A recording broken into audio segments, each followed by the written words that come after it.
Welcome back, welcome back, welcome back. It's great to be back, y'all. Season 3 of Greaux Rugby Show. I think the minute I stepped on a practice field for rugby, the calling happened. An 8-year plan to be on the team, and I was in it within 2 years. Don't wait until you are a pro to be a pro, right? Like, I like doing something and stopping and learning from it. Like, it just looked like it was a heavy hit. To give up, it's not up. You know, that's the first time I played like professionally. I'm making rugby money. How can I make money outside of it? And there was two Scottish guys, and they said, "Oh, you're here for the movie." Rugby is a sport where that's often coupled with actually having a good time. He looked at me and he says, "You guys are awesome." Greaux Rugby, Greaux Rugby, Greaux Rugby, Greaux Rugby, Greaux Rugby.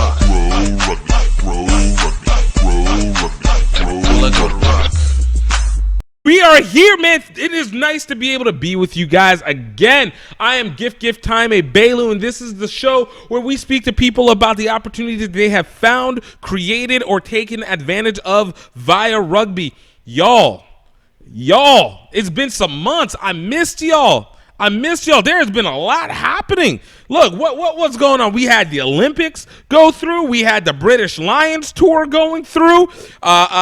We've been dealing with COVID in its own special way, but we got 99 straight games of MLR that's happening. We got announcements for games, All Blacks versus USA, All Blacks versus Ireland, which is going to be really indicative in what we're talking about for today. Like, we have gone through, but, oh, man, look, you know, sometimes you don't realize how much you miss being able to talk to people until you're not able to talk to people anymore. And I got to say, I miss talking with you guys. And just hey, because we got to get it all old school, guys. Now that we're back, now that we're in it, we got a new lineup set up. We got some great guests coming up along these next several weeks as it gets into the next season of Rugby Union going through. But guys, please don't forget to like, don't forget to share this, and absolutely subscribe or follow to be able to get more of this Greaux Rugby, because we are still bringing out the show. We want to keep informing you. This is the era of culture rugby, all right? We are bringing culture rugby. We are going around the world, and we are going to show that this sport is an ecosystem, all right? We want to develop the ecosystem. We're going to establish the ecosystem, and we're going to keep you guys informed about what's going on in the ecosystem, because we got great stories, great people, great things happening across the board. Some Olympians, all these presidents. Oh my goodness, this is a wild one. We're going hard this season. We've had a really good one all this time. So I hope you guys enjoy, but most importantly, I hope you guys know how grateful I am to be able to talk to you guys and have you guys listening in each and every time. It's a pleasure. It is truly a pleasure. So I'm really happy to have it back. But in the meantime, we got an amazing guest that's coming up. Mick Fealey, if you guys haven't heard, he is the president of the Citizens Rugby Foundation, an initiative that is all about being able to establish really a rugby ecosystem that is a self-sustaining, developing, and actually thriving concept to be able to put together for rugby moving forward into the future and even now in the present. Mick is based out of Colorado, out of Glendale, Colorado, owns the bar Mick Mullins Irish Pub, based out in Glendale, Colorado, was the former coach for the then national champion Glendale, Colorado women for the WPL. Like, this guy has been in, he's got an amazing story, but more importantly, he's got an initiative and he's got a vision of the future for USA Rugby, and not the organization, but literally rugby in the USA, that he feels and is looking, and we have a great one where it goes to talking about what needs to be done to be able to make sure that this sport actually is thriving and surpasses the expectations that have been upheld to this moment. And I loved it. It works well for my business mind, but I think it's going to be very interesting, and it goes back to opportunity. I think it's something that we should all definitely consider. But guys, if you guys haven't gotten a chance, please take a look back at the past episodes. If this is going to be the first time that you guys listen to something, definitely look back at these episodes, because we had some great guests coming in, a couple of Olympians. We got some really good Rugby World Cup leaders. We got leaders of the community, union presidents, just amazing groups of people to talk to across the board, and just so much more coming through from all walks of life and creeds and identities and everything that's going across the board, man. This is what the rugby life is all about. This is what the rugby life, culture rugby, baby, culture rugby. So, guys, you guys enjoy. I hope you guys take this in. Just know that I truly, truly appreciate you. And in the meantime, please enjoy the great, the awesome Mick Fealey of Citizens Rugby Foundation. Grow Rugby, Grow Rugby, Grow Rugby, Grow Rugby, Grow Rugby, Grow Rugby, Grow Rugby. What's up, everybody? Welcome to another great episode of Grow Rugby. My name is GiftTime Bailu, and we have an amazing guest for you today. This is one that is looking to basically change the way that USA Rugby, or maybe better yet, rugby in the US is getting presented. And I'm very interested in the positioning. Mick Fealey, the founder of Citizens Rugby Foundation, Mick Mullins Irish Bar, and just an amazing story that's about to go down. Mick, man, want to say thank you for coming through. Thanks very much for having me. Appreciate it. And so I always love saying wherever I got a chance to see people first. And actually, obviously you showed me the video before, and I feel I've been to your bar before. I feel like I've been I was watching it. I was like, this looks so familiar to me. I can't pinpoint. It's right out. You said it's in Endenville, but how close is that to Glendale and everything? We're in Englewood. It's about a 15-minute drive, maybe 5-6 miles. So it's really close to it's clearly just really next to the stadium there. Yeah, I mean, I live about a mile away. I drive about 15 minutes to work. If you head south on Colorado to Hamden, then you take Hamden West, it's another 5 minutes. You need to hit. I have been there. The one time that I've been out to Glendale, Colorado, because it looked, every time I kept looking at the colors, I'm like, this place looks so familiar. But anyways, unofficially, officially, the first time getting a chance to see your name was in the Citizens, the Waking Giant post that you put up on Twitter, and I saw someone share it either on Twitter and Facebook, and I was kind of seeing the concept and the idea, and not gonna lie, it was something that's curious. It's curious because it's not the first time that I've seen somebody have a gripe with USA Rugby, but the presentation that you had of a whole, something that was familiar to me because I'm not against it, but it was a presentation, and then obviously, shared friends with Toes on, and then obviously we're reaching out, so it was like, okay, this was already something I wanted to talk about, and I love being able to talk directly to the idea people and not around it, because I don't always buy everybody's basic explanation. I think there's always something a little bit different when it comes inside, So, just even for you on it, just starting off, like the idea of Citizens Rugby, the Waking Giant, in brief, kind of what brought the idea to start launching it when you did, to start the announcement for it, when you did. This was last week? 2 weeks ago, give or take? I mean, I've been trying to do this for,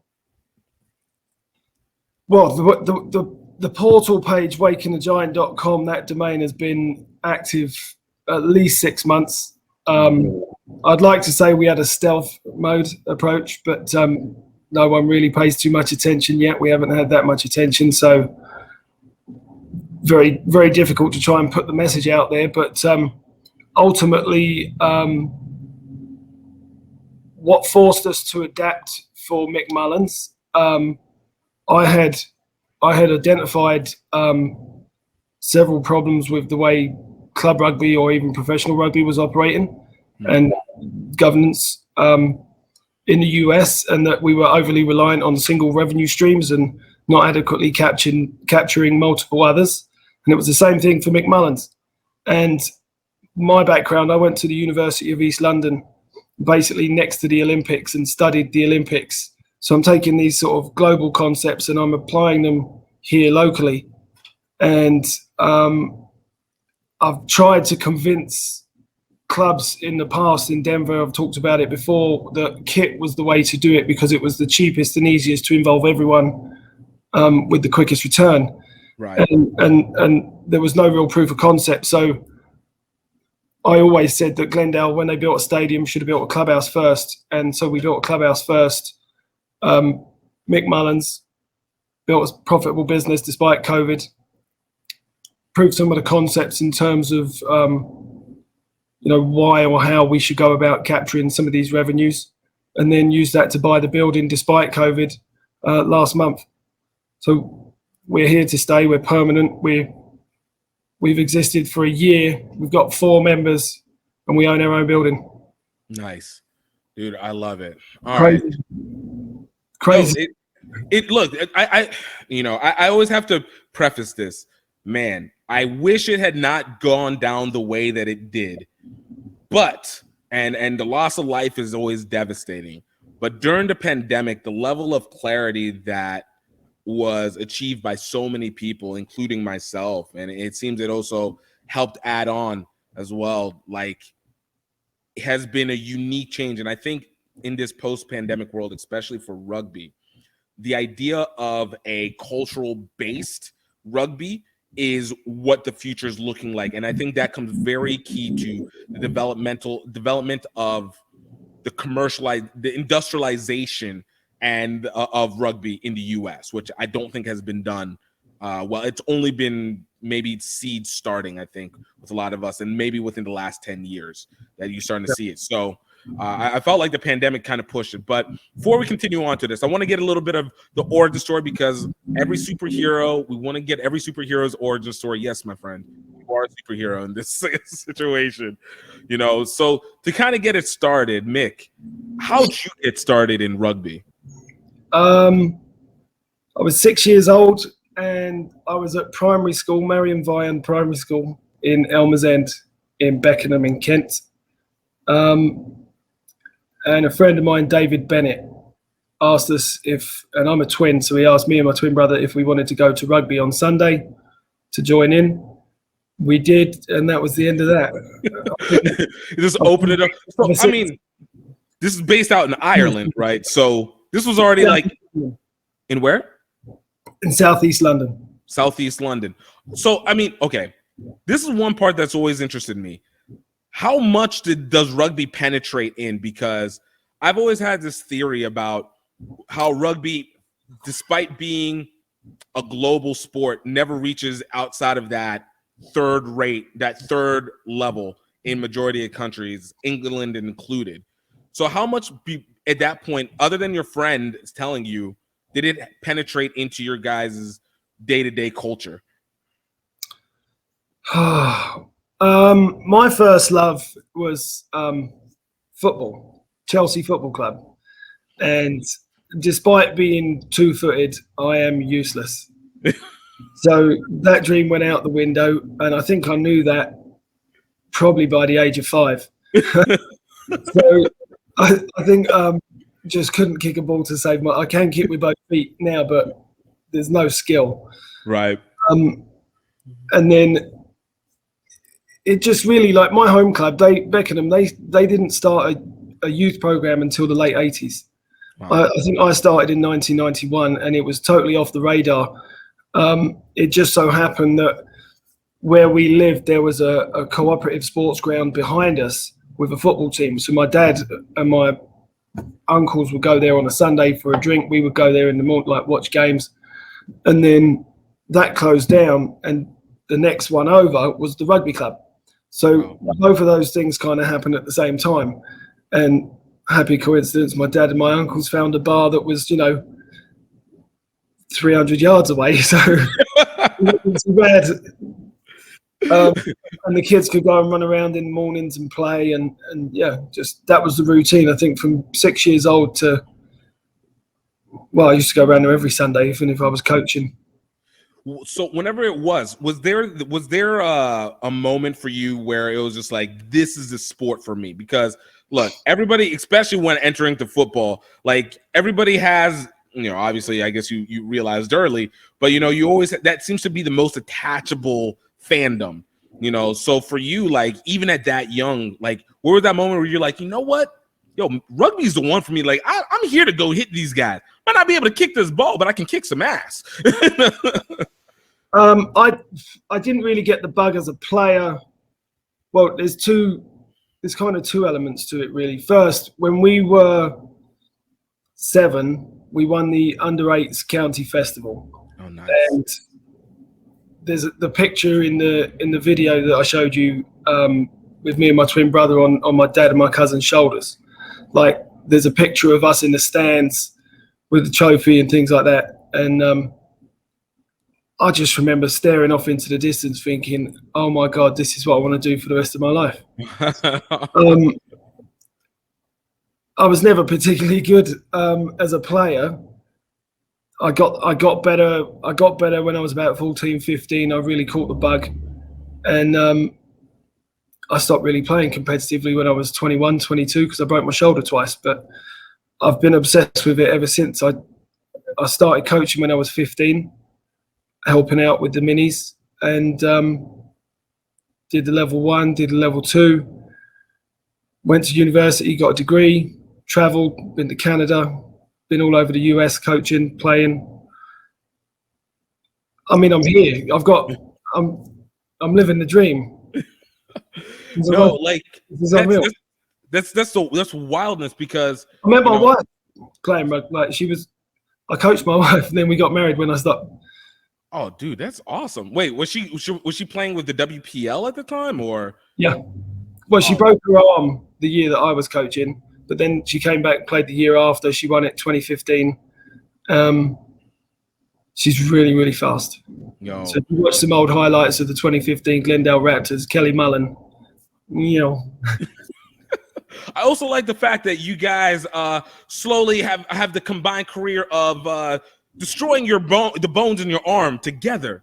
It brings it all. That's true as well, yeah.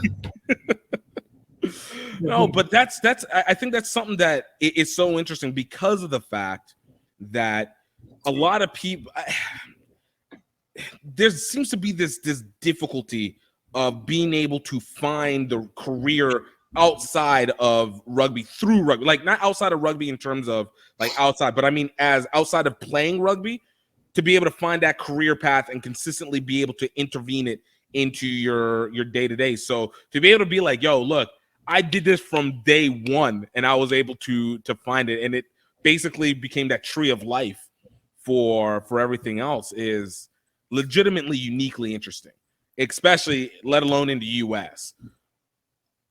I didn't do it from day one. I mean, like, I've had ups and downs, success in business, failures in business. I think my greatest successes have always been immediately preceded by my greatest failures. Yeah, I mean, isn't that life right there? I mean, yeah, that's it. You just get up and you counterattack. That's a rugby thing. I think I'm stubborn like that. Just get up and keep playing and keep trying to move forward. Do you think that? I'm sorry. Go ahead. No, I was gonna say, like, that world vision, that I guess that self philosophy, like, where would you kind of attribute being able to develop that? Because I know we all understand, life throws everything at us, but how we react to it always differs. I'm in the same realm as you, but for you, like, to have that constant roller coaster, especially across nations, like, for you, where did that kind of start from? Did that start from the 6-year-old kid getting used to the ball, or the 15-year-old that was able to coach and you're starting to see the process? Or is that something that's just ingrained even within the Mullins family and that you guys kind of grew up with? Oh God, I think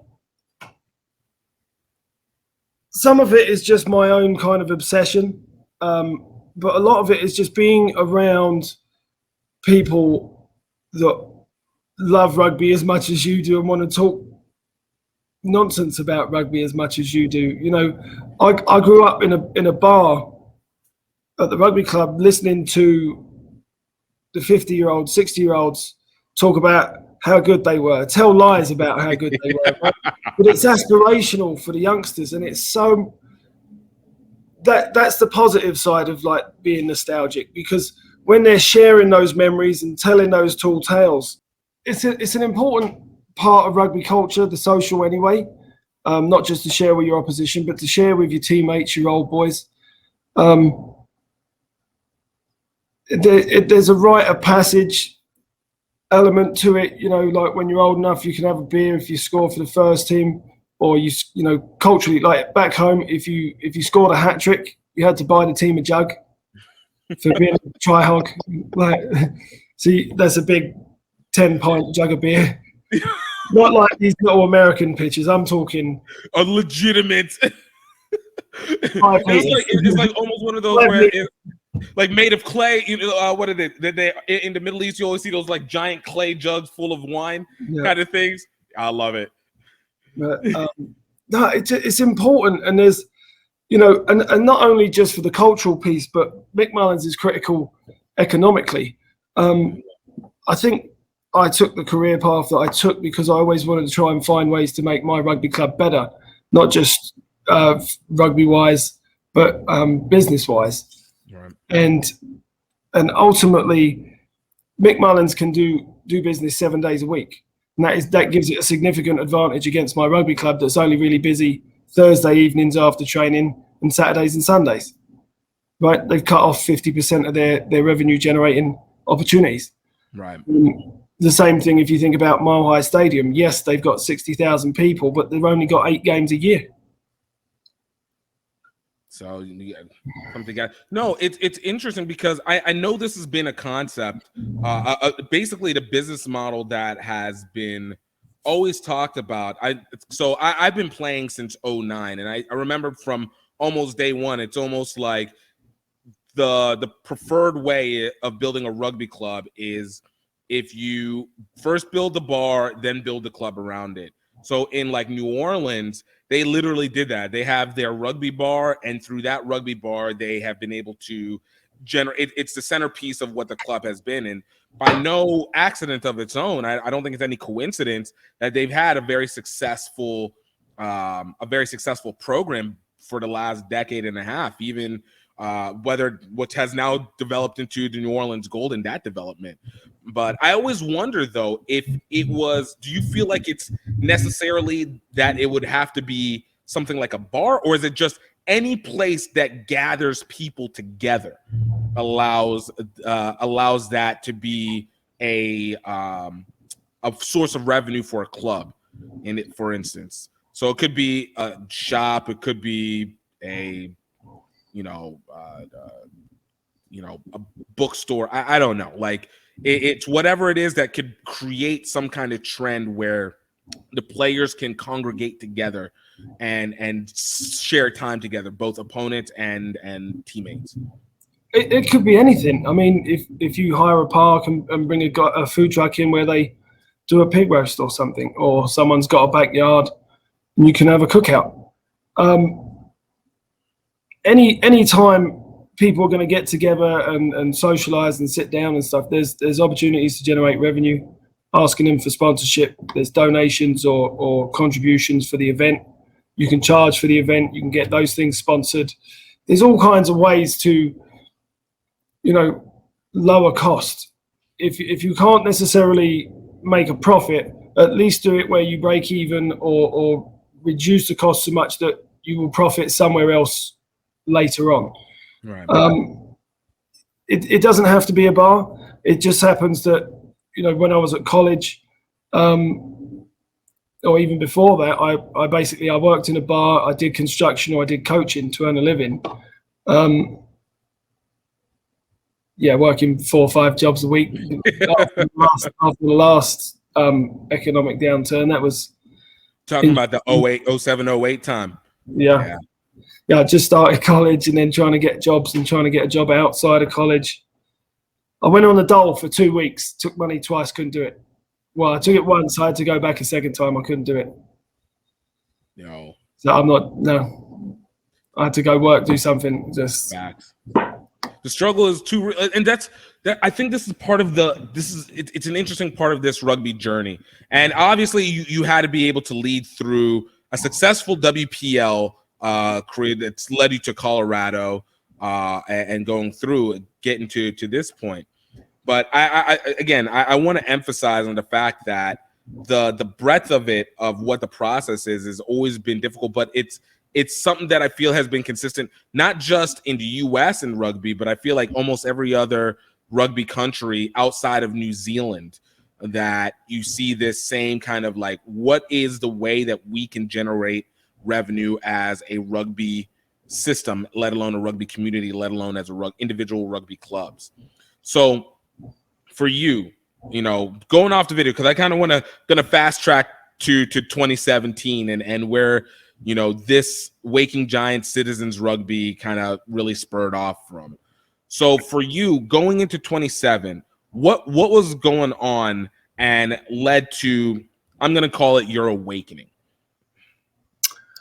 Actually, it was before 2017, and it just, when I left Glendale, one of the general feelings was that women's rugby is not commercially viable.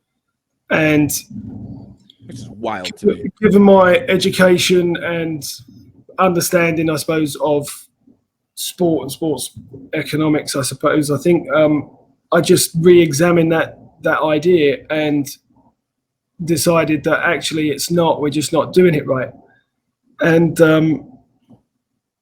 basically, if you think about, say, for instance, there's 120,000 members of USA Rugby at its peak. Say that's the number today, right? Mm-hmm. The average person gross domestic product is something like 67 grand. Right. So 120,000 members of USA Rugby, or of the American rugby community, they contribute $7.5+ billion to the US economy. Right. So you should be able to glean something from that. Right, but we're all losing money, so surely the way we're doing it is wrong. It's funny you bring up New Zealand. My sort of impression is the way people are trying to do things is to repeat the model of the Northern Hemisphere clubs or the Southern Hemisphere clubs and this top-down approach. Right. And frankly, New Zealand Rugby Union are selling part of the All Blacks because that model doesn't work, hasn't worked, and has lost them a fortune. Everyone lost money, yes, but it's been this way forever. Yes. And we're overly reliant on revenue streams from certain areas whilst completely ignoring others, or licensing them inadequately and not receiving enough of a revenue share. Why we keep doing it? I don't understand, because if the number one rugby brand on the planet, the most successful team in the history of sports, right, the New Zealand All Blacks, if they're broke, what the fuck are we talking about? Excuse my language. No, please, because I'm not going to lie. This is the number one thing that has driven me crazy when it comes to rugby. I remember whenever I first started doing GiftTime Media, and it was actually one of the early reasons why, I kept looking back at what was the salaries of the average rugby player. You got the number one brand in the world, and I'm looking at not even a close average salary of $50,000 per player, which was at the highest level. Which is insane to me for a sport that's been around for 100 and something years. And of course, the history of it has always been very just terrible when it comes to business. It has been the worst business model sport, I think, in major sports history, in my opinion. All right. So whenever I would always look at the way that people did it here in the U.S., it felt very antithetical to what you would expect from the American sports market, where, again, it goes back to, and this is where I'm gonna use political terms, but it's not the political affiliation, but use the political terms. I'll call it rugby socialism, as opposed to rugby libertarianism, where it's everybody congregates to look for one entity to develop everything, and then just kind of hopes that it's the trickle-down effect after that. as opposed to trying to create individual entities. And even whenever they've done individual entities, like it goes then to the ability to create the network. So, and excuse me if I go off on a rant, because this has been sitting in my heart forever. It's why I started my HBCU rugby classics. It's why I did GiftTime Rugby. It's why I do literally everything that I've been wanting to do in rugby sports. But one of the issues I always had was like, look, if rugby keeps talking about how much the history is that exists in it, you have these old boys, you have guys who are current, you have young players coming in. I've always believed old boys should be the access point for sponsors, networks, whatever. You know people. This is your weight, your ability to know people, whether it's at your own work or whether it's through time. If that has not been able to trickle down to where you're able to intersect into the club that's going on currently, and you're able to build a model around that, that's not just donation based, that's not just create another 501c3 to receive tax exempt money, that again, you have a model that already exists, and then that's not even trickling down to creating a youth rugby path, then this is a self-culture issue as opposed to it being a and then whenever you see it happening in every country, whether it's Brazil, I've seen this over in parts of England, I've seen this in Nigeria, like literally almost every single country that has rugby, the same problem, same issues. So it always questioned me. I was like, why do people keep using this? We literally see the business model for it in football, in basketball, in youth soccer, but like it drove me crazy. So it was like, why do we not keep shifting it? Why do we not make this entertainment? Why is it not our model that includes rugby as opposed to replicate the system? So for you, you're looking at it, and I'll look at, say, revolutionarily, and especially coming out of a system that you see what happened in London, you see what happened in New Zealand. For you, the creation of this idea, was this more the creation that you created for Citizen Rugby? Did you feel like it was something more to facilitate in Colorado and then try and see if it's a replicable business model, or was it always intended to be kind of a universal pillars? Because I'm going into now the diagram. We opened it up. In the Waking the Giant article that I posted on LinkedIn,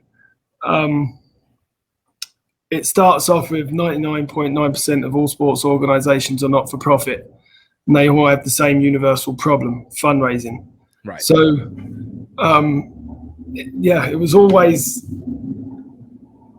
always on a macro scale. The point of it is that it's the basic notion that without opposition, I have nothing, right? So maybe being a twin, I've grown up to understand sort of relying on someone else or making sure someone else was okay to ensure my own sort of. Right. So survival through you are your brother's keeper by simultaneously keeping myself together. Right. And I think that if you just apply that to like rugby clubs, and I think this is where Americans lose it. They want to hate their opponents. Right. No, love them, because without them, you don't have anything. You got no game. You got no one. You can't you can't do the thing that you're supposed to be all about, right? So we have to ensure that if I want to survive and thrive, I've got to make sure that as many of my opposition in the local area are doing the same thing, so that I can continue to grow at a rate that they can sustain with me. Right. There's no point in having 6 teams if everyone else has got 1. Right. No, and that makes sense. That makes sense. I do wonder, but I do also take into consideration that there's sometimes you got to have the hierarchy.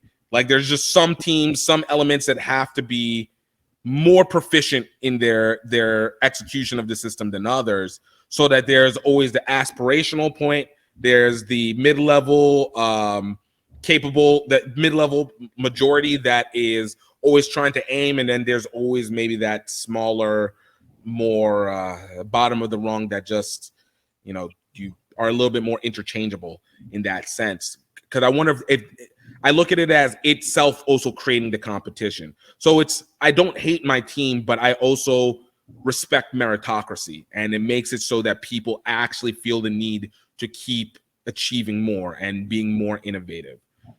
I mean, there's an old adage, there's nothing better for business in sport than a local rival. Right. So that drives performance, it drives intensity, it drives viewership, it drives revenue. That's the point. So not only are we dependent on them for our own survival, but frankly on our own growth and development, as it were. What if there's no one to aim at? People become stagnant or complacent, and that's why the life cycle of clubs and success and ups and downs are so interesting. And you see it in the NFL or Premier League soccer, different things, and youth coming through. You know, the great generations of things like Manchester United or Liverpool back in the 80s. Now you've got this generation of Chelsea or Manchester City. Liverpool again in this last top couple of years as well too. Only reason I know it because of my cousin. Well, I'm a Chelsea fan, and we won the Champions League this year, so especially after losing the FA Cup. But I think it's important that if that's the basic philosophy or principle of growth, and then think about the way we operate within a union anyway, local or national. It's basically the referee to ensure that everyone's following by the guidelines, the bylaws, to make sure that everyone does grow in that fashion. I think we've got too many people trying to do all the things rather than say, let's stick to this specific silo and we're going to focus on this function, not necessarily like youth in high school or adult or club or whatever, collegiate, but more specifically when they deliver things locally, who's responsible for what? Well, the clubs are responsible for customer engagement, right? Right. And so the unions are there for welfare and communication, so they can make sure that there's background checks, fields are in, everyone's got insurance, waivers, trainers, all of the protocols are in place, everyone's got appropriate training education is supported and delivered locally, handed down from the national governing body. The way we work right now is just everyone's a rival. I mean, it's called co-opetition. Right. You cooperate, I like that. compete, co-opetition. And I think we're more heavily leaning on the competition side and less on the cooperation side. And frankly, Citizens Rugby Foundation is the beneficiary of a network of businesses that span the marketplace in terms of things that our club, the Exiles, will need, from concessions to merchandise, kit and equipment, travel, insurance, and so on and so forth. And they all donate a share of the profit to Citizens Rugby Foundation, and its job is to support Citizens Rugby Football Union to sort of show everyone how to cooperate. There's a duality as well of sport where we're both the buyer and the seller of kit and equipment. If I bought a jersey now and I play in it, it's not the jersey being so good that's making me want to buy the next one. It's the fact that I'm enjoying myself playing rugby, right, that makes me want to buy the next one. So from that perspective, and it goes to the question on what you guys want to do, if you can explain a little bit against the grievance that you want to cite a file against USA Rugby specifically. Actually, if you don't mind, can you explain that first, and then it'll allow me to actually ask the question, because I want to make sure I'm asking it correctly.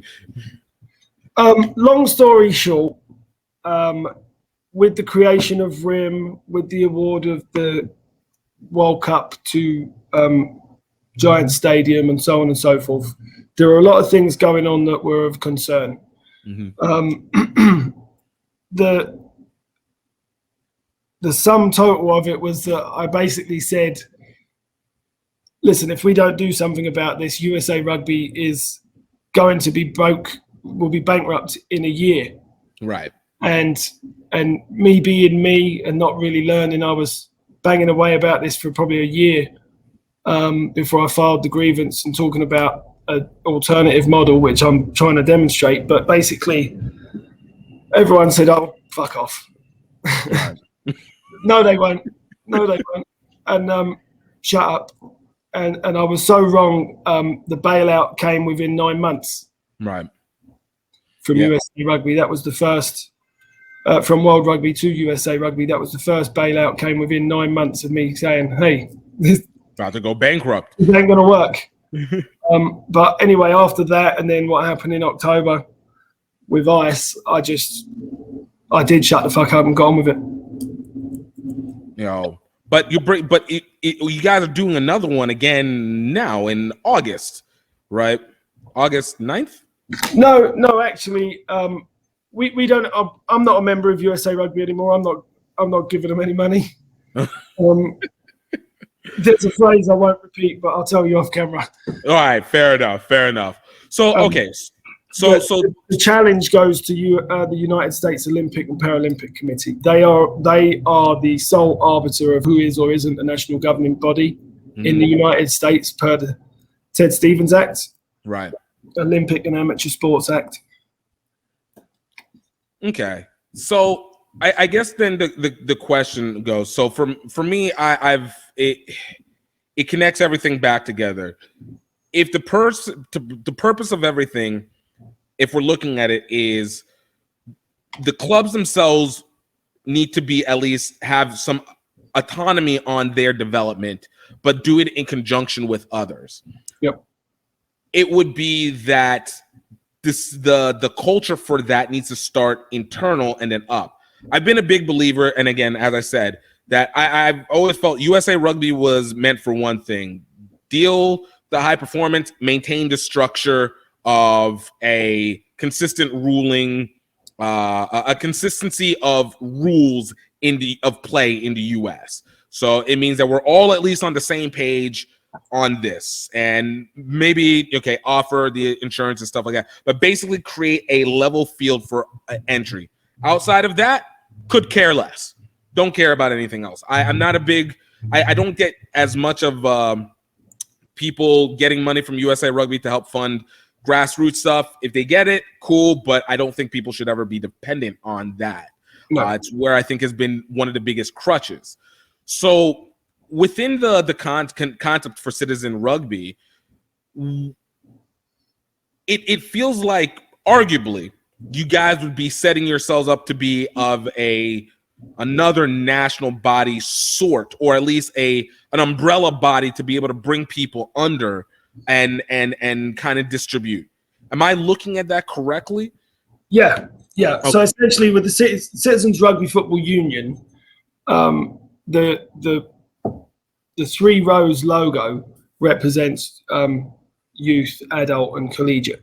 So it's the same concept. It is three branches of the same organism, right? Right. The national governing body's job, right? So a union is there to provide for the collective welfare of the members. It does that in two ways. Internally is quality control and assurance. Externally is collective bargaining. So examples of that: internal would be training and education. External would be the insurance. Right. Now they've successfully collectively bargained in terms of insurance,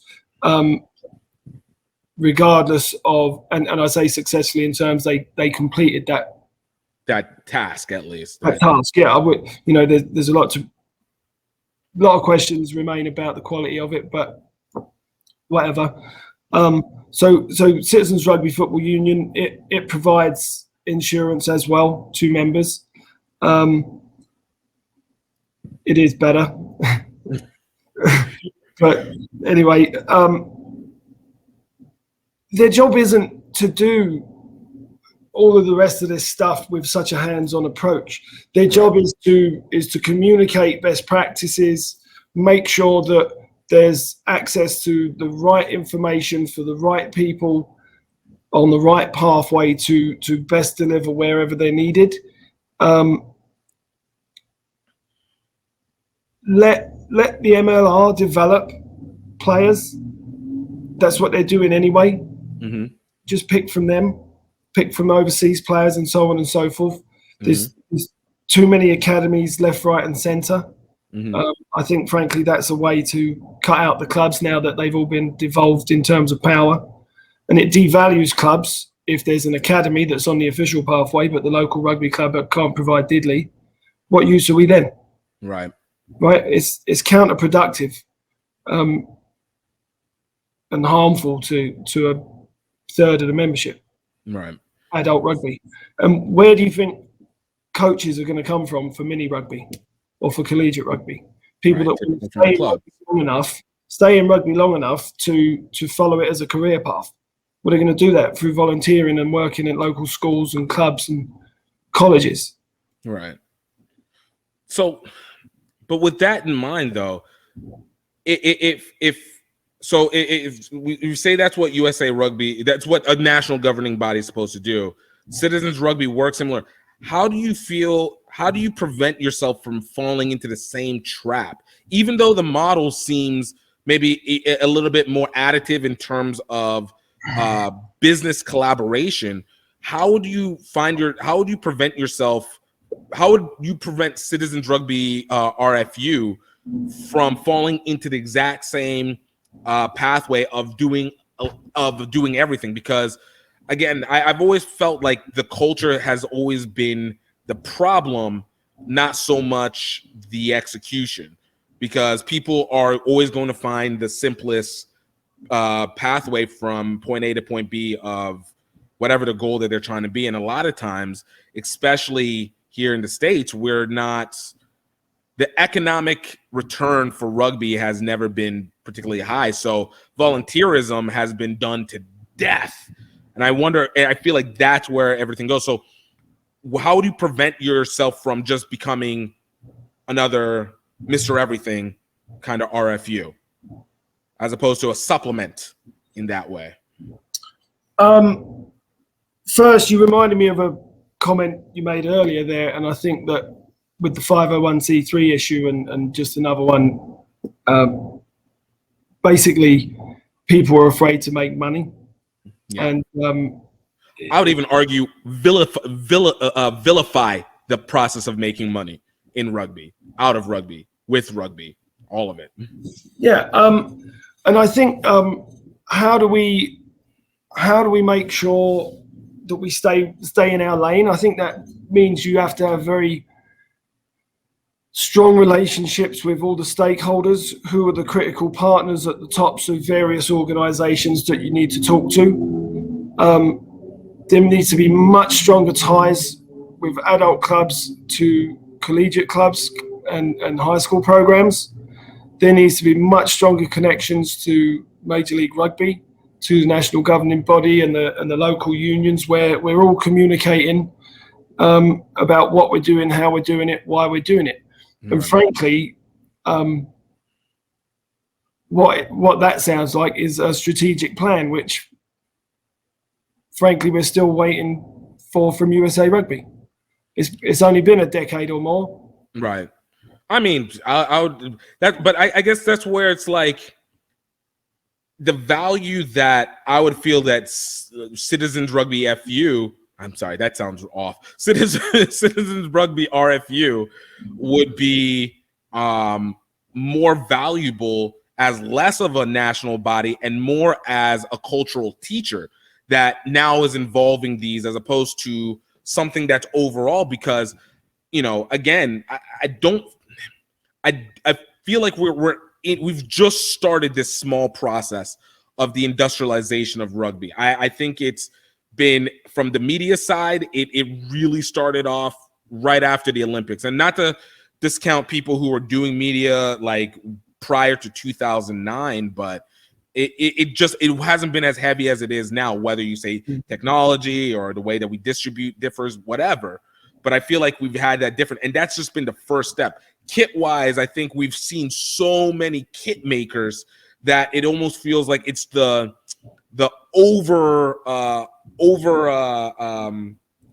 saturated market in rugby, because it was like once people saw, oh, you can make a kit, oh, let's get another person who makes a kit and another person who makes a kit, and now you have all these kit developers, and the process of the rugby community has always been less innovation, more copy paste.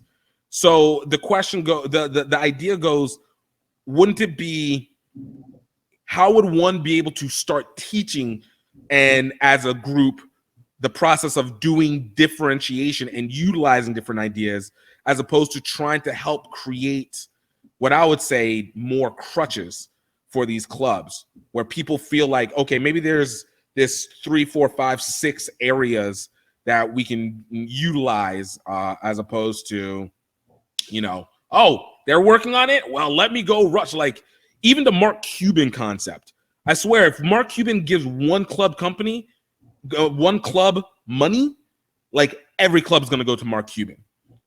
Like it just, nobody thinks anything more. So for you, where do you feel is that process of reteaching the culture? I mean, personally, I think I'm doing my best to just sort of show people. Word. Because I got sick of talking about it, and people will go, yeah, okay, like I'm some sort of fucking idiot. And now it's working, and hopefully they can see that. I put a video on the Chuggers thing on Facebook. I got told off for not posting the Chug video, but basically saying, I couldn't think of a worse idea than Mark Cuban coming to the rescue, because we don't learn the lesson. We have to be able to save ourselves. What I was going to say earlier, and I said this funnily enough on Viral Rugby, right?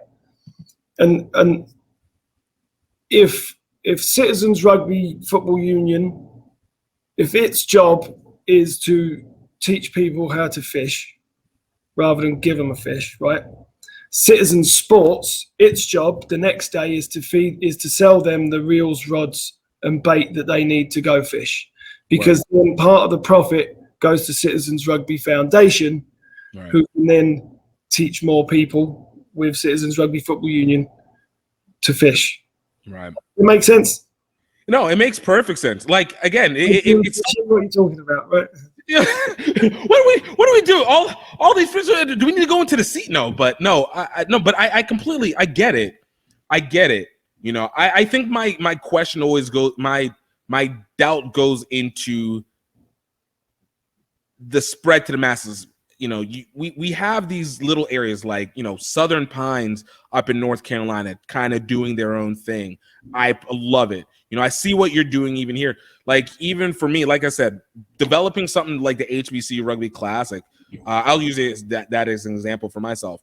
One of the things I really hated starting to see, hated might be the wrong word, but I thought was getting overdone, was how much the usage of players as the clients, players as consumers for your tournament. So basically you develop an entire tournament and it's only seeded by the player itself, but that's not who ends up developing the game as a large. It's usually casual fans. It's usually people who are from the outside in. Even like yourself, as an example, as a kid, you're not a player, but you found your position and even your dad and uncle found a position as spectators who invest into football. For you, it became the coaching and then investing back in, and you just find yourself, more people are going to be coming from the outside in.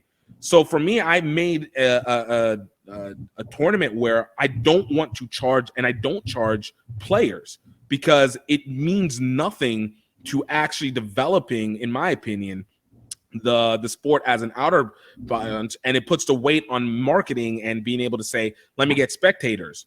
Now, for me, it goes, how much of a loss do you handle and go into it? But at least there is a process of saying we got to step outside of this business model of self-tapping in or else you just end up finding yourself still being the same amateur sport. But and the players you don't even get to get the choice literate, if that makes sense.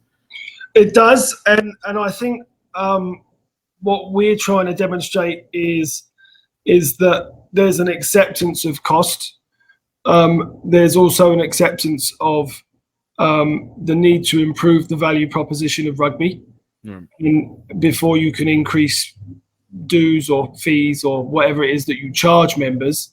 But recognizing that, look, these things are going to be a cost incurred by players somewhere, somehow, because of the very fact that they just simply want to play rugby, right? It's called the participation demand, product demand continuum. In short, to play golf, you need golf clubs. Right. To fish, you need a reel and a rod, and so on and so forth. So if we then say, okay, well, we're all members, and the clubs are all members, and the unions are all members, and the MLR is a member, or whatever, the purchasing power that gives us lowers the cost per unit so dramatically that if we still purchase it at market rate and redistribute the profit, clubs will be able to invest in businesses that they could then generate more revenue to then buy land and develop fields. MLR clubs would be able to build stadiums because they're profiting not just from selling the logo on the left. This one is worth only whatever it is that someone wants that logo. Right. One can go on every jersey. The Nike swoosh goes on a Man U soccer jersey or a Chelsea or a NFL or basketball. It doesn't matter. We're selling the wrong logo. And frankly, if 99.9% of all sports organisations are not for profit and they have a universal problem, then it behooves all of us to then be a team and just shop and do business collectively. Right. Which is the NFL's model. It's Major League Rugby's model. It's Major League Soccer's model. We're not doing anything different. We're just including more people. We're including everyone. Right? And instead of licensing those rights, we're exercising those rights. But we have those same rights as a sports league. And continue, I'm sorry. If you think about, I first heard the phrase "the sleeping giant" when I was about 14. And I was curious, and I think deep down that's always been in the back of my mind because I can remember the day I heard it. But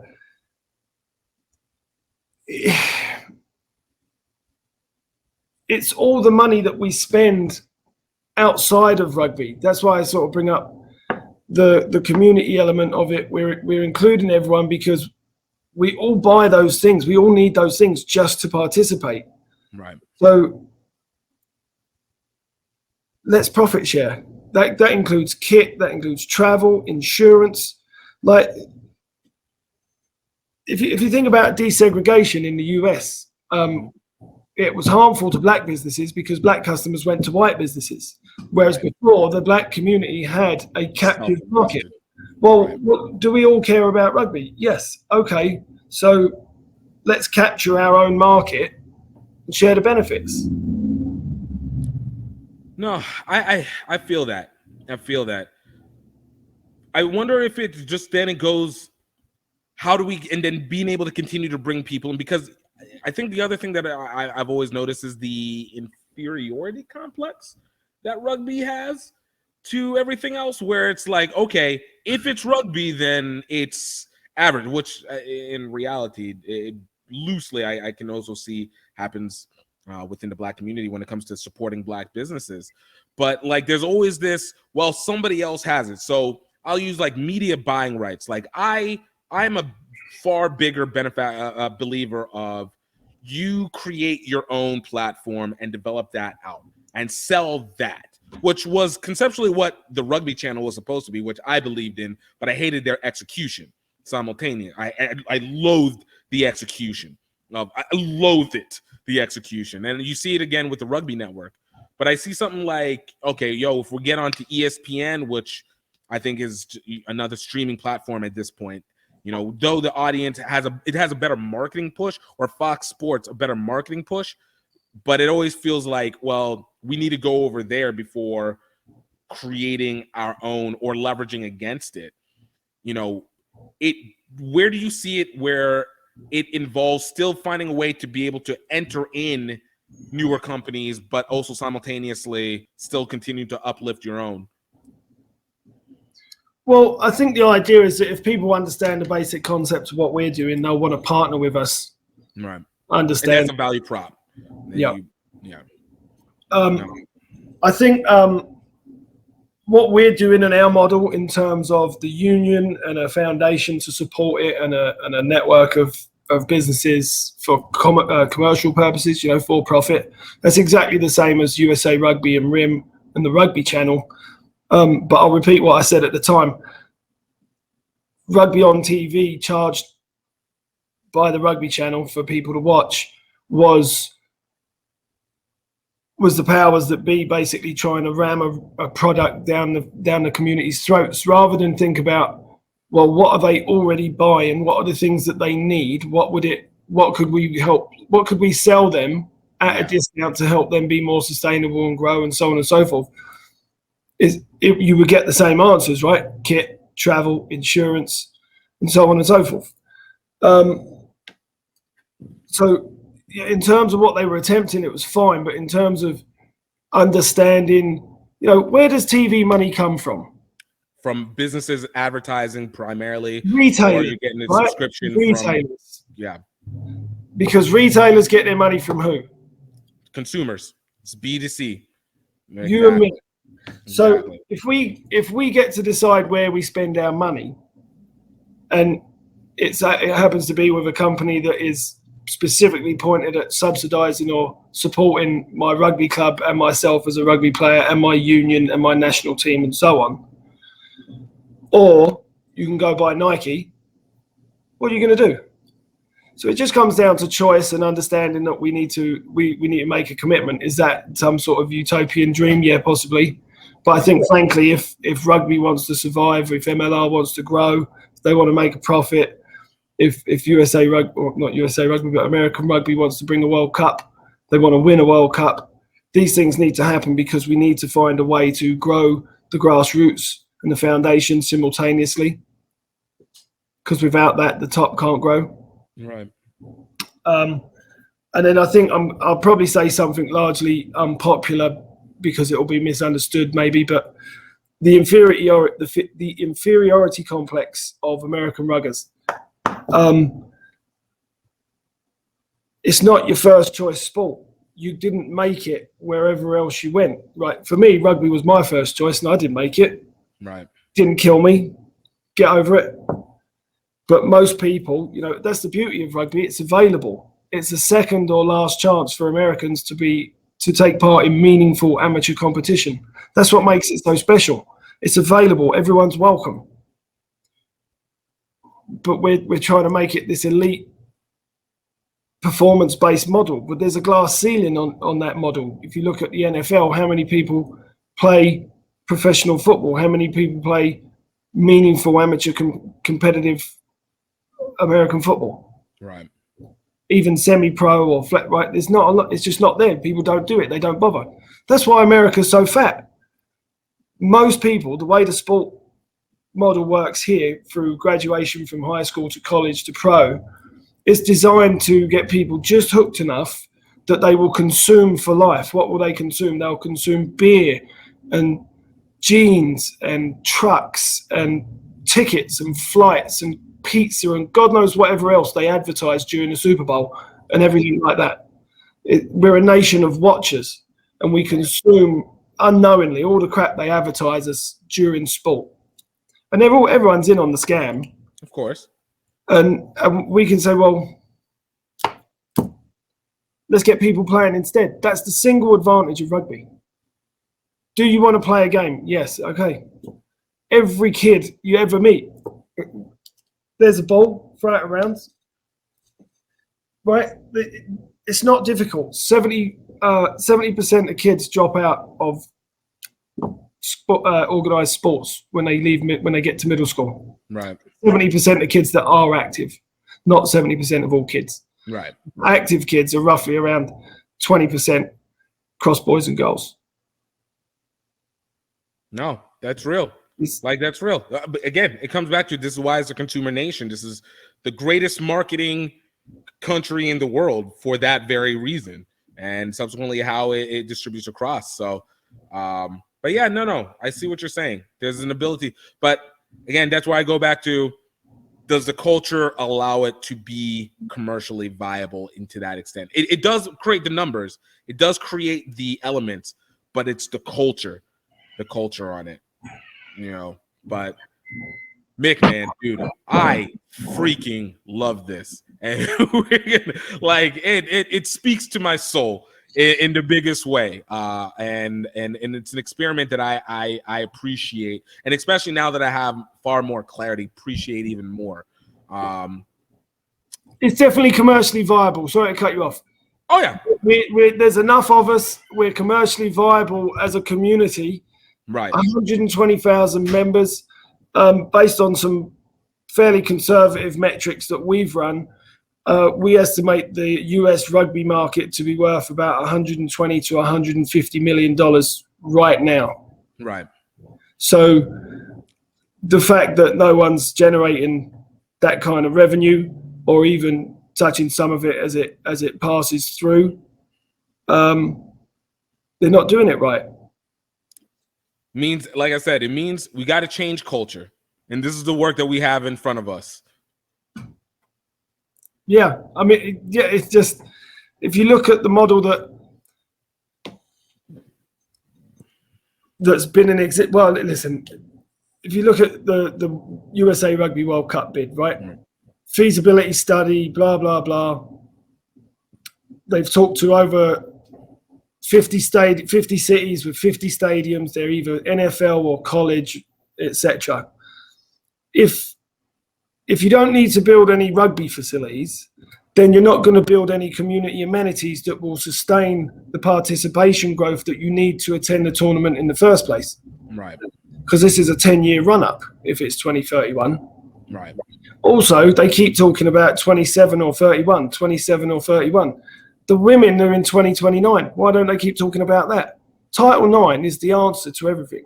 Oh my God, yes! the American sports structure that I'm sort of criticizing, yeah, and I think rightly so, that's because of the dominance of men's sport. It's actually a critical advantage in the growth of rugby for females. To be added in. Oh my gosh.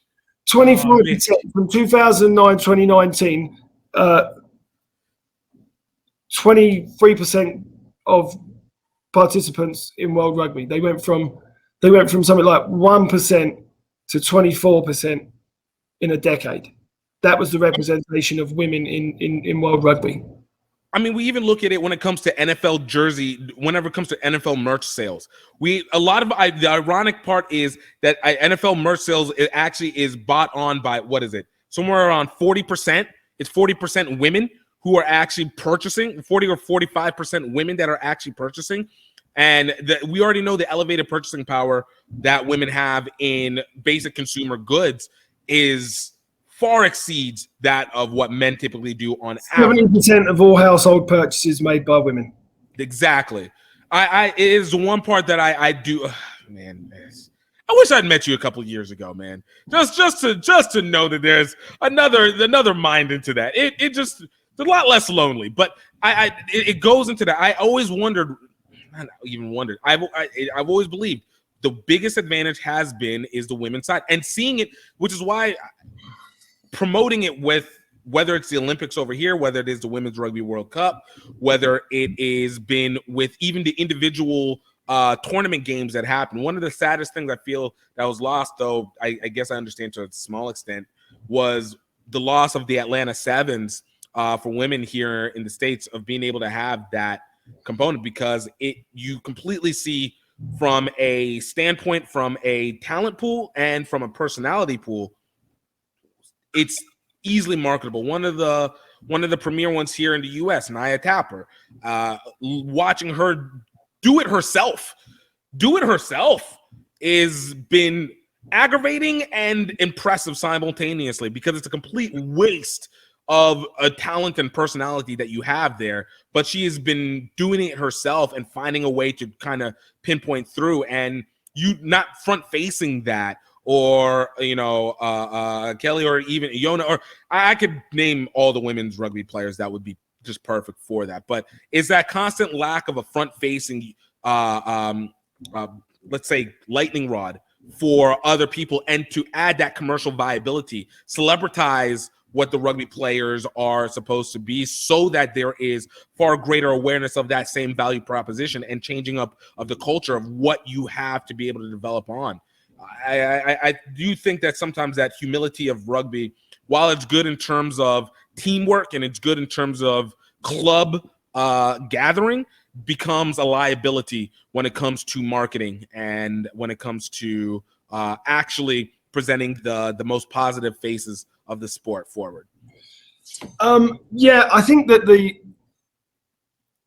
I wouldn't say humility. I think because rugby is so humble here, no one's got a clubhouse, no one's got a field or a pitch really. Right. Even the poorest clubs back home are infinitely richer than a basic club here, because they've got more numbers, maybe do have a field, maybe a little bar, somewhere to generate revenue or socialize or congregate, like we said. So I think that being such a humble sort of starting point, we've tended to focus too much on the community side of it, without necessarily presenting as well the athletic side of it, and that's really been addressed in the last few years, and I think the MLR are doing a good job.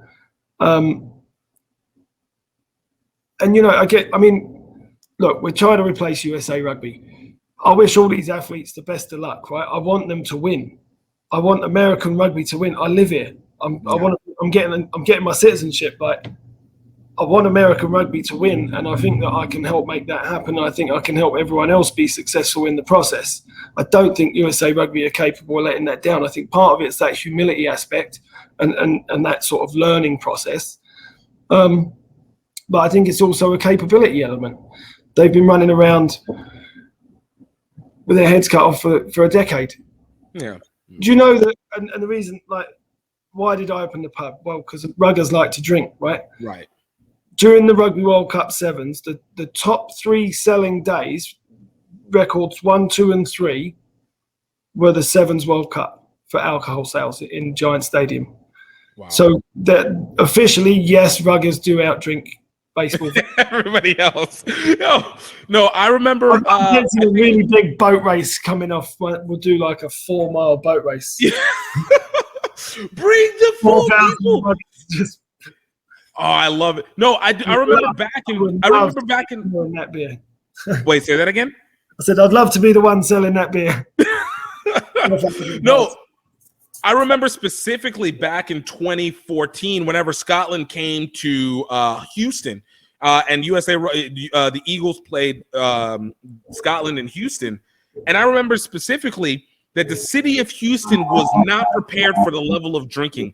And it actually, the majority of bars ran out of beers during that time because they were not properly prepared for it. And so, yeah, it is right, whether, how much we want to flex on that overall. But I mean, still, it's that conceptualization to what you said. We do spend. There is a spending power. Well, and the point I was going to make, sorry, just because I know we're going to move on probably, but with the capability issue, one of the elements of the grievance that I filed was about the process for which the tournament was awarded to the stadium that it was awarded to, so on and so forth.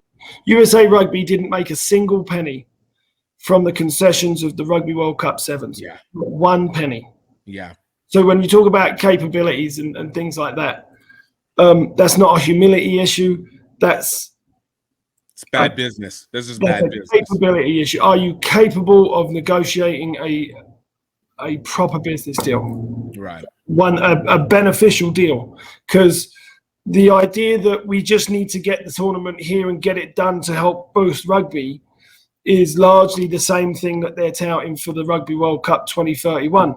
And if they left to their own devices, they're going to put it all. I mean, I suspect, based on what I've learned, that the final is going to be in Texas. I think that the push is towards trying to target crossover athletes from college programs and high school programs in football-rich environments, which isn't a bad plan, but it completely ignores the existing community and the one that's already flourishing. You're trying to transplant everyone. That's a challenge in itself. I respect the ballsiness of it. Go to Texas and take on football. Yeah, that takes balls. I get it, but that's as much a shot in the dark as it is starting Rim and the Rugby Channel, because they're trying to give people something that they want them to want, rather than give people something they already need. The rugby community already has plenty of things that we need. It's the same mistake. It's the same mistake. There's no real difference in the people running it. A few different people on the board, but a lot of the same faces. And it's not anything personal. I've got so much respect for them for doing what they're doing and trying their best. But the definition of insanity is doing the same thing again and again and expecting a different result. Yeah. But I mean, I get it, but then you see programs like Colorado XO that creates that same existing idea, like of how do we tap into the source. But and I agree with you in terms of like basically I feel like it's not a one, and I think you agree on that. It's not a one direction process. It's hit it from everywhere simultaneously. But I'm taking it, you're saying that you're not even getting one side correct and you're still trying to repeat on trying to just fulfill the other one. Colorado X and O's is a good program, and it's a good opportunity for guys to continue pursuing their athletic dream. Listen, I'm doing all of this and this job, and one day I want to be able to coach community rugby and be paid well enough to do it. Right. That's why this all exists, and I'm pursuing that dream. I'm never going to say to anyone, don't dare chase your dream. My God, if anyone told you not to, I'd tell them to fuck off. Facts. Right? Like, absolutely go for it. I respect what they're doing. They're all working hard. Coaches, players, the city and staff, right? It's just not going to transfer enough talent to win the Rugby World Cup. I'll give you an example. I grew up at Beckenham Rugby Club. Elliot Daly started there. He now plays for the British and Irish Lions. So he was 6 till about 10. Then he moved and went to a different club. Then he went to a private school on scholarship called Whitgift. Danny Cipriani went there. Oh, wow. Anyway, that guy's now a British and Irish Lion. I'm 36 years old. So Beckenham Rugby Club's youth program is over 30 years old.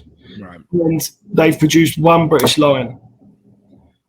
And that British Lion lost in the World Cup final 2 years ago. To South Africa, right? Right. So that's why this is all just about scale. The MLR and USA Rugby or whatever the national team becomes, if it's the Citizens Rugby national team, right?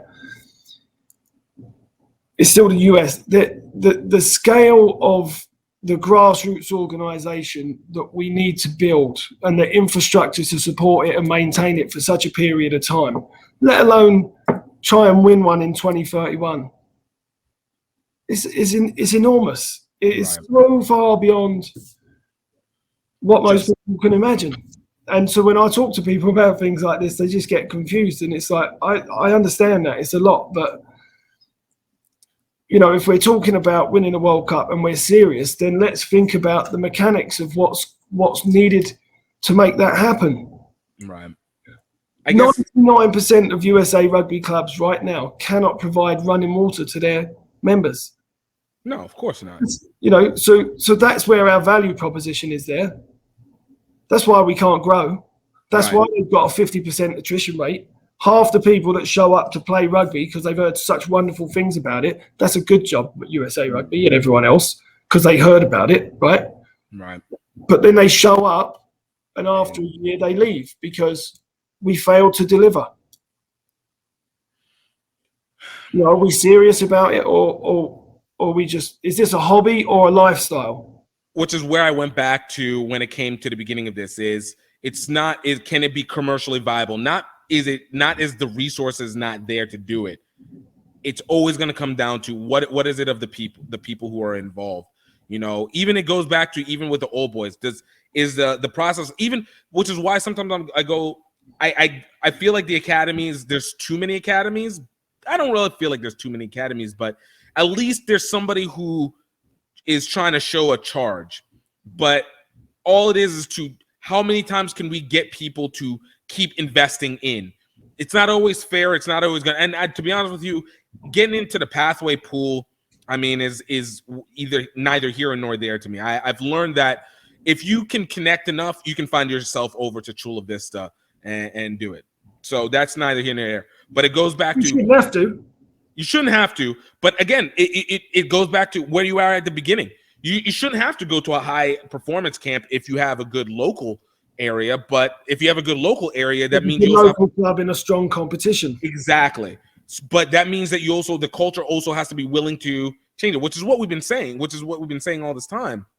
If that local culture doesn't want to innovate or doesn't feel like it has a time to support. I know here in Baton Rouge, you know, we have a lady doing amazing work with Baton Rouge Youth Rugby, but has the hardest time being able to find help from, you know, even the local club. Like they help where they can, but it's very sputtering because the value proposition of what the value proposition for what the return is questionable. And even at that, it means having the patience to be able to develop those youth kids over the course of 10, 15 years to actually now show the results, you know, and people, it goes back to that short term. And even when you said the reason why Americans are so fat, you know, it's very short term thinking, even the way that we do a lot of that corporate short term thinking. So the culture of it has to be reestablished. It has to be almost rebirthed, though I don't believe it needs to be done in mass. I think it just needs to be done in key strongholds. And that will be able to create the resonating effect. Where I said, again, there's a hierarchy. Do we have the highest aspirational clubs? We have the strong middle and then the heavy bottom. Right now we have such a heavy bottom that's so much greater than what the middle ground is and far surpasses what our few top hierarchy team cultures. Like it's impossible to do it.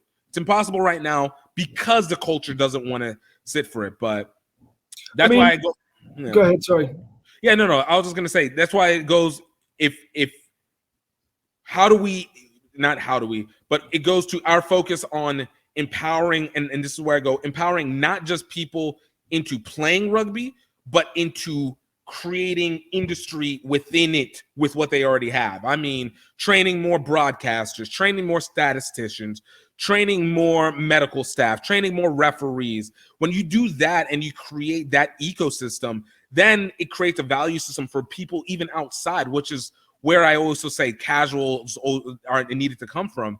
And that creates that underbelly where it's like, okay, let me insert so-and-so into it as a player, because even if they don't finish playing, you have options.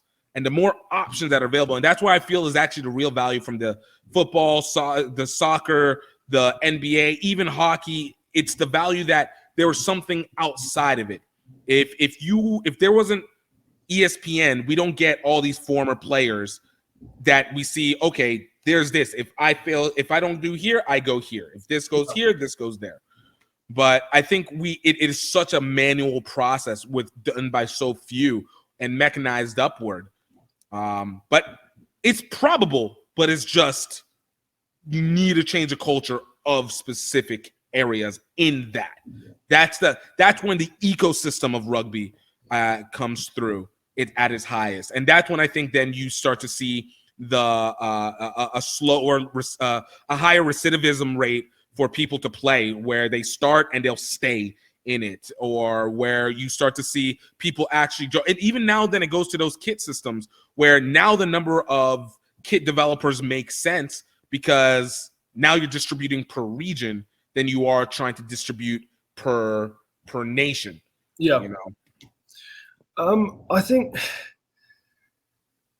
it just, so many people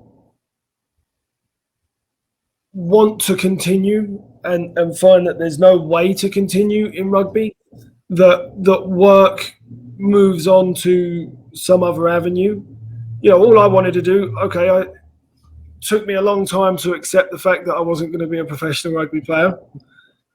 Still haven't fully accepted it. Hey, look, man, look, you coach, all right? The knowledge is in there. You still got a chance. No, but the point is, like, I always just wanted to work in rugby, something that I love. Look, I've had depression, I've had anxiety, I've got PTSD. Like, I get it. Sometimes life fucking sucks, and sometimes the only thing that's making it better is rugby. Right? That's why I have concerns about the right or wrongness of suspending play, even touch. Right. People make their own choices because you don't know what's going on up here. Right. You know, I've had 2 people from a local club have committed suicide in the last 18 months. Right. And you just don't know. And I think that I'm really lucky to be able to work in or for rugby. You know, I'm doing what I went to school for. I'm working in sports development. I'm trying to grow the game. I'm happy as hell and I'm lucky as hell. I don't know if you make any money doing the podcast yet, but it's something that you're passionate about because that's the way that you found to work in rugby or for rugby. And I think the more, you know, that's the same thing with the MLR guys. Hats off to them. I know how hard. I've known Mark Winnick and Coco from Toronto Arrows since 2008. Wow. And I know how hard they worked when they were the Blues and they were part volunteering, part probably paying for this crap themselves to get to each stage and then become the Ontario Arrows and play the thing and then finally get into MLR. Right? Like, it's the same dream. We're all at different stages of it. Agreed. And I think that, you know, part of what I'm trying to do is say, well, it might not be this way right now, but if we all work to grow something together, then these opportunities will snowball. And they will spring from just investing in ourselves. You know, if you buy and sell kit to yourself and you use that company to subsidize it, that's just self-sponsorship. Right. You don't need to go and get begging hand in cap to someone else. You just self-sponsor. Right. And you can do that again and again and again across all the vertical markets that you need. That would create a lot of jobs and a lot of opportunities for community rugby players to potentially work as part of the pathway, community development officers, community rugby coaches, training education in partnership with the MLR. And create hubs and school programs and club programs and pathways.